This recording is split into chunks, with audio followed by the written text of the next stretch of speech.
કેન્દ્રીય ખાણ મંત્રાલય દ્વારા આયોજિત રાષ્ટ્રીય ખનિજ ચિંતન શિબિર 2026નો આજે બીજો દિવસ છે। આ ત્રિદિવસીય શિબિરમાં ખાણકામ ક્ષેત્રના નિયમનકારી અને વિકાસલક્ષી મુદ્દાઓ પર ચર્ચા થઈ રહી છે, જેનો મુખ્ય ઉદ્દેશ્ય કેન્દ્ર રાજ્ય સંકલનને મજબૂત કરવાનો છે। બીજા દિવસે ગુજરાતના મુખ્યમંત્રી ભૂપેન્દ્ર પટેલ કાર્યક્રમમાં ઉપસ્થિત રહ્યા હતા। સાથે જ કેન્દ્રીય કોલસા અને ખાણ મંત્રી જી કિશન રેડ્ડી, કેન્દ્રીય જળશક્તિ મંત્રી સી.આર. પાટીલ, કોલસા અને ખાણ રાજ્યમંત્રી સતીશચંદ્ર દુબે સહિત નિષ્ણાતો અને ઉદ્યોગ હિસ્સેદારોએ ભાગ લીધો હતો। શિબિરનું વિશેષ ધ્યાન નેશનલ ક્રિટિકલ મિનરલ્સ મિશન પર છે, જેનો હેતુ સ્વચ્છ ઉર્જા સંક્રમણ, અદ્યતન ઉત્પાદન અને ઉભરતી ટેકનોલોજી માટે જરૂરી મહત્વપૂર્ણ અને વ્યૂહાત્મક ખનિજોની સ્થાનિક उपलब्धता વધારવાનો છે। यह शिविर प्रधानमंत्री श्री मोदी जी के विजनरी लीडरशिप में हो रहे नए भारत के निर्माण में माइनिंग सेक्टर का रोड मैप तैयार करने का संयुक्त प्रयास है।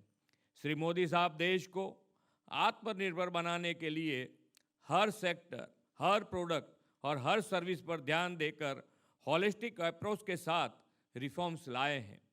भारत का माइनिंग एंड मिनरल सेक्टर भी अनेक महत्वपूर्ण रिफॉर्म्स का साक्षी रहा है।